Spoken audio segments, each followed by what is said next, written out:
Hello வணக்கம் and welcome to cricket Challengers Tamil channel. இந்த வீடியோவில் நம்ம எதாவது பார்க்க போகிறோம் அப்படின்னா நம்மளுடைய ஆர்சிபியோட லேட்டஸ்டாக தான் பார்க்க போகிறோம். ஸோ ஃபஸ்ட்டு வந்துட்டு நம்மளோட ஆர்சிபியோட நியூ கேப்டன் அப்படிங்கிற அந்த ஒரு அப்டேட்டை பற்றி தான் பார்க்க போகிறோம். ஸோ ஆர்சிபியோட சைடில் இருந்து ஆர்சிபியோட கோச் வந்துட்டு ரீசெண்டாக நிறைய விஷயங்களை ரிவீல் பண்ணார். ஆக்ஷன் டைனமிக்ஸ் எப்படி இருந்தது, எந்தெந்த இடத்துல நாங்கள் வந்து ஸ்ட்ராங்காக இருக்கோம், ஆர்சிபியோட ஓப்பனர்ஸ் யார், ஆர்சிபியோட டாப் 6 யாருன்னு இது எல்லாத்தையும் அஃபீஷியலாக ரிவீல் பண்ணவர்.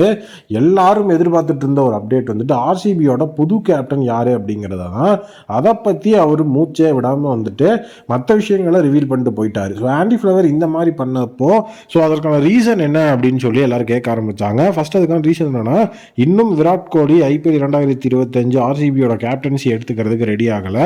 ஸோ இப்போ வந்து விராட் கோலி அந்த இடத்துல வந்து ஓகே சொல்லி IPL 2025 கேப்டன்சிக்கு ரெடி அப்படிங்கிற மாதிரி சொல்லியிருந்தாருன்னா, இந்த விஷயங்கள் அஃபீஷியல் ஆகும்போது மற்ற விஷயங்கள், அதாவது அந்த கேப்டன்சி அப்டேட்டையும் அந்த இடத்துல வந்துட்டு ஆண்டி ஃப்ளவர் சொல்லிட்டு கிளம்பி இருப்பார். பட் இன்னும் விராட் கோலி ஸ்டில் அந்த இடத்துல வந்து கன்ஃபார்ம் ஆகாதனால ஸோ அப்போ ரஜத் படிட்டருக்கு நிறைய வாய்ப்பு இருக்குது அப்படிங்கிற மாதிரியான விஷயங்கள் வெளியே வந்துட்டு இருக்கு. ஏன்னா ஆல்ரெடி விராட் கோலி கேப்டன்சி அப்படிங்கிற விஷயம் ஆரம்பிக்கிறதுக்கு முன்னாடியே அங்கே இருக்கிற கேப்டன்சி ஆப்ஷன் யாரு அப்படின்னு பார்க்கும்போது அது வேற யாரும் கிடையாது, நம்மளுடைய ரஜத் படிட்டர் தான் அப்படின்னு வந்துட்டு வெளியே வந்தது. ஸோ கோலியோட நேம் உள்ள ஆட் ஆனதுக்கு அப்புறம் Rajat Patidar as a captain, Virat Kohli as a captain வரும்போது நிறைய பேரோட சப்போர்ட் விராட் கோலிக்கு போயிடுச்சு. ஸோ அதனால தான் இந்த இடத்துல கேப்டன்சிக்கு இன்னுமே ஒரு இழுபறியாக போயிட்டு இருக்குது. இல்லைனா ரஜத் படிட்டர் அப்பவே கேப்டன் ஆகியிருப்பாங்க. ஸோ கோலி எப்படியும் வந்துட்டு இந்த ஜான் எண்டுக்குள்ள ஒரு சில டெசிஷன்ஸ் எடுத்தாகணும். ஏன்னா அப்போ தான் டீம் கன்சிடரேஷன் அப்படிங்கிற விஷயம் வந்துட்டு ப்ராக்டிஸ் செஷனெல்லாம் ஸ்டார்ட் பண்ண முடியும். ஸோ அதனால் வந்துட்டு கேப்டன்சி அப்டேட் விரைவில் வரும்னு சொல்லப்படுது.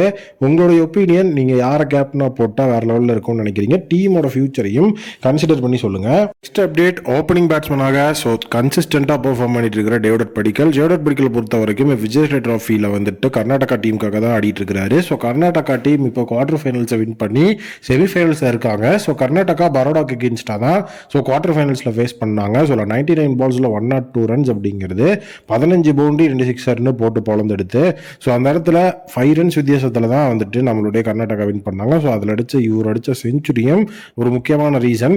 தலைவர் டோட்டலாக இந்த விஜய் ட்ராஃபியில் 300+ ரன்ஸ் அப்படிங்கிறத ஸ்கோர் பண்ணி எஃபிஷியண்ட்டாக இருந்திருக்கிறாரு. ஸோ கண்டிப்பாக வந்து டாப் ஆஃப் த ஆர்டர் அப்படிங்கிறதுல ஒரு நல்ல ஒரு பேக்கப் அப்படிங்கிறது நம்ம கிடச்சிருக்கு அப்படிங்கிறதுல எந்த விதமான டவுட்டும் கிடையாது. ஏன்னா டேவிட் பிடிக்கல மிடில் ஆர்டரில் யூஸ் பண்ணுவாங்களா அப்படிங்கிறது ஒரு கொஷின் மார்க்காக இருக்குது. பட் ஆனால் வந்துட்டு எந்த மாதிரியான பிளான் டேவிட் பிடிக்கலுக்கு அவங்க வச்சுருக்காங்க? ஏன்னா ஆல்ரெடி ஆர்சிபியோட பிரைமரி பிளேயர் அவர், சும்மா அவரை பெஞ்ச் பண்ணாமல் ஸோ கண்டிப்பாக வந்து நிறைய விஷயங்கள் வந்துட்டு அவருக்கு வந்து வச்சிருக்கணும் அப்படிங்கிறது என்னோட ஒப்பீனியன். டேவிட் பிடிக்கல எப்படி யூட்டிலைஸ் பண்ணலாம், எந்த பொசிஷன் அவர் யூஸ் பண்ணலான்னு நீங்களே சொல்லுங்கள். நெக்ஸ்ட் அப்டேட், நம்மளுடைய விராட் கோலி கவுண்டி கிரிக்கெட் ஆட போறாரு அப்படிங்கிற அப்டேட்டை பற்றி தான். ஸோ இது ஏபிடி வில்லியர்ஸ்ல இருந்து Faf du Plessis, Ravi Shastri, Virat கோலியோட க்ளோஸ் டு சர்க்கிள் இருந்தவங்க எல்லாருமே வந்துட்டு ரிவீல் பண்ணியிருந்தாங்க. ஸோ இது எதனால அப்படிங்கிற ஒரு விஷயம் வந்து பார்த்தீங்கன்னா, இப்போ பிஜிடியில் நம்மளுடைய விராட் கோலி ஸ்ட்ரகிள் பண்ணார்.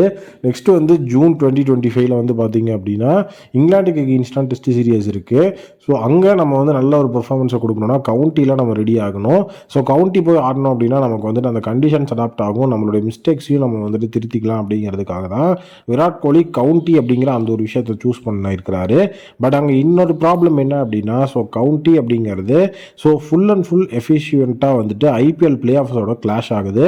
ஆர்சிபி IPL 2025 பிளே ஆஃப்ஸுக்கு குவாலிஃபை ஆனால் கண்டிப்பாக விராட் கோலியால் அந்த ஒரு இடத்துல வந்து கவுண்டியில் போய் ஆட முடியாது. இன்னொன்று, கவுண்டி இன்டர்நேஷ்னல் பர்ஃபார்மன்ஸ் அப்படிங்கிற அந்த ஒரு விஷயத்தை மைண்டில் வச்சு விராட் கோலி IPL 2025 பிளே ஆஃப்ஸை வந்துட்டு குவிட் பண்ணால் மட்டும்தான் ஸோ அவரால் வந்து பார்த்தீங்கன்னா கவுண்டியில் போய் ஆட முடியும். ஸோ கவுண்டியில் ஆடணும் அப்படின்னா கண்டிப்பாக அவருடைய இன்டர்நேஷ்னல் கரியருக்கு ஹெல்ப்ஃபுல். IPL தாண்டி இன்டர்நேஷ்னல் கரியர் கண்டிப்பாக வந்துட்டு செம்மையாக இருக்கும். பட் ஆனால் எதை டிசைட் பண்ண போகிறாரு விராட் கோலி அப்படிங்கிறத அவர் தான் டிசைட் பண்ணணும் அப்படின்னு ஏபிடி வில்லியர்ஸும் இந்த இடத்துல வந்துட்டு ஒரு சில விஷயங்களை சொல்லியிருக்கிறாரு. ஸோ உண்மையாகவே வந்துட்டு விராட் கோலியோட இந்த கவுண்டி டெசிஷன் அப்படிங்கிறது ஒரு நல்ல டெசிஷன் தான். பட் ஆனால் வந்துட்டு இப்போது அந்த கவுண்டி IPL 2025 பிளே ஆஃப்ஸோட கிளாஷ் ஆகிறது தான் இப்போ ஒரு பெரிய விஷயமா இருக்குது. ஏன்னா அது ரொம்பவே வந்துட்டு குரூஷியலான சுச்சுவேஷன். ஏன்னா நமக்கு வந்துட்டு ஆர்சிபிக்கு விராட் கோலி இருந்தால் தான் அந்த ஃபஸ்ட்டு டைட்டில் அப்படிங்கிறதுலாம் நம்பிக்கை இருக்கும். ஏன்னா 18 வருஷம் அப்படிங்கிற அந்த ஒரு இடத்துல நம்ம ட்ராஃபி வாங்காமல் இருக்கும்போது இந்த டைமில் அவர் கவுண்டி விளாடுறன்னு போனாலும் ஃபேன்ஸ் வந்துட்டு என்ன நினைப்பாங்கன்னு தெரில. ஆஸ் அ ஃபேனாக நீங்கள் என்ன நினைப்பீங்க அப்படிங்கிறத கமெண்ட் செக்ஷனில் மறக்காமல் கமெண்ட் பண்ணுங்கள்.